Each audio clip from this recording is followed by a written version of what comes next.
So Portland beats the Lakers last night. Neither team played well. Both teams had a bunch of open looks. It wasn't a very complicated game. The Lakers didn't hit their open looks. They were 5 for 32 on threes, second worst in playoff history. And Portland didn't hit all of them either, but they hit more of them. It was not a hard one to figure out. Neither team played really well. Dame disappeared for a couple quarters. LeBron, AD disappeared. But when I watched that game last night, we always talk about situational football, like red zone football. Last night was situational basketball, but the situation was Dame hit 2 big threes late and Melo hit one. That was the game. That was really the game. There are 3 problems with the Lakers I saw last night. Now, 2 of them will not get in the way of the Lakers potentially winning this series. 2 of them won't. 1 will. So let's talk about the first thing I saw. Once again, Anthony Davis disappears in the fourth. This is who he is. He got no dog.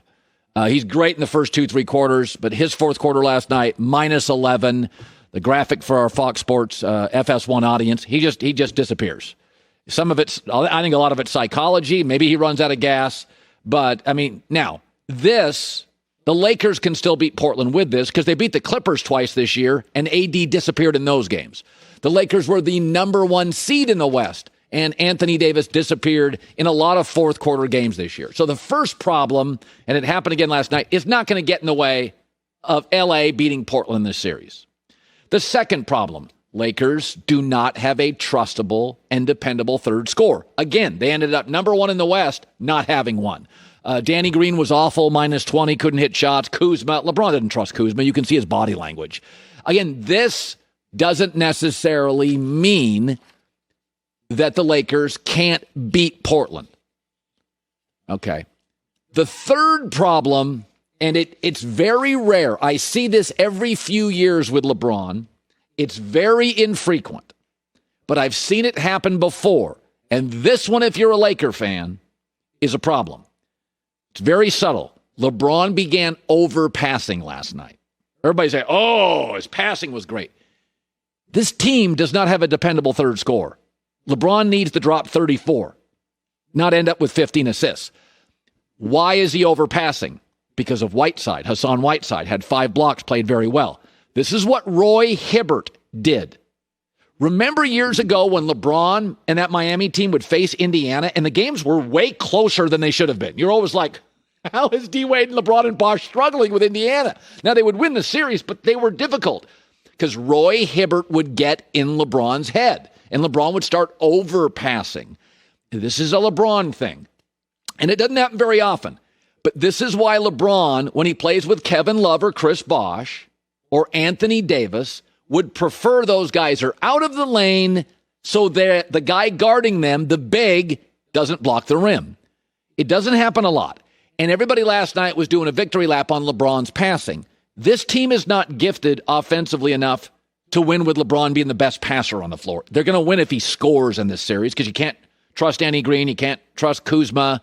Rondo's coming back. He's not a shooter. This is a bunch of odd parts. It's a reality show in sneakers.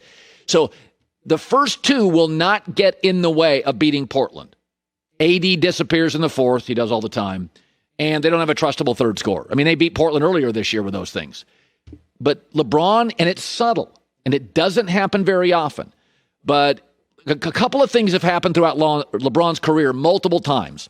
He loses occasionally confidence in his jumper. Now, it doesn't happen much anymore. It did a lot in his first 10 years. So what would he do when that happened? He would score at the rim. It happens very infrequently now that he loses confidence in his jumper, but he's always liked the basket clear. He's always liked it clear. So if he loses confidence in his jumper, he can take the smaller defender, the slower defender, and score at the basket where he's all-time remarkable. But just keep your eye on this. If Hassan Whiteside, who's a lot better than Roy Hibbert, if he gets into LeBron's head in this series and LeBron becomes uber passer, super passer, best teammate ever, that's a problem because the Lakers are not deep enough or talented enough for LeBron to dominate and get 17 assists a night. He's got to drop 34 in this series at some point to clinch it because Portland's real. One of the reasons that Patrick Mahomes is great Russell Wilson's great. To me, those are the best two quarterbacks in the league. Lamar's not in that class yet. Play with the lead, play from behind. It doesn't matter. Tom Brady, play with the lead, play from behind, doesn't matter. Lamar Jackson's a way better quarterback with a lead than from behind at this point in his career. This goes for Giannis as a basketball player. Giannis with a lead is great. He's physically imposing. You don't get any cheap baskets. He plays his game. Giannis trailing is not the same player. He doesn't shoot threes. You need quick points. He doesn't get them for you. Last night, Giannis, no field goals, final 11 minutes. Mr. MVP, fourth quarter trailing, 3 points. Giannis trailing late in a game is not as dominant, imposing, or important as Giannis leading. And this is the Lamar Jackson thing. Now, nobody said Giannis in the fourth quarter was a terrible player. Nobody thinks Lamar's awful trailing. But when you watch Baltimore trailing and suddenly Lamar Jackson's running ability and run fakes, who cares? You got to throw the ball. You're down by 14. There's 7 minutes left. They're not as important. The Bucks this year were 9-16 when they trailed by double digits at any point in the game. They're not a comeback team, especially late. Can't trust Chris Middleton. Giannis doesn't shoot threes. And Malcolm Brogdon, he's gone. Okay, so, and that's with Lamar in Baltimore. When you watched Patrick Mahomes this year trail in the playoffs, Houston 24-0. I watched that game. My only thing was, all right, let's just let this little run by Houston wear out. Give Patrick the ball. He's going to be fine. You didn't think that Super Bowl was over mid-fourth quarter, San Francisco controlling it.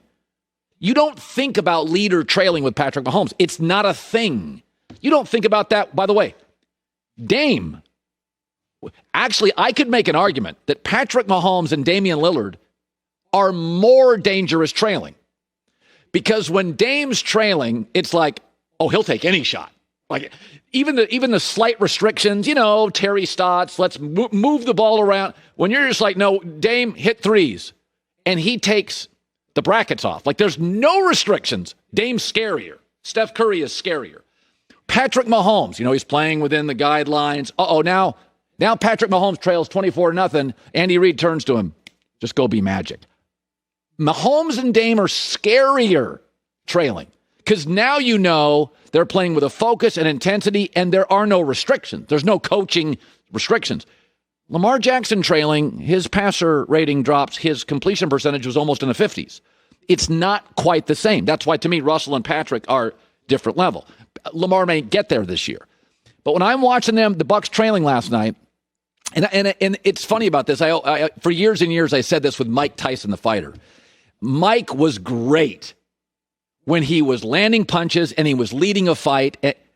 But I watched Mike Tyson twice against Holyfield and once against Lennox Lewis when he was trailing. By the fifth round, you're like, it's not working. And Mike wasn't the baddest man on the planet. He wasn't even the baddest man in the ring that night.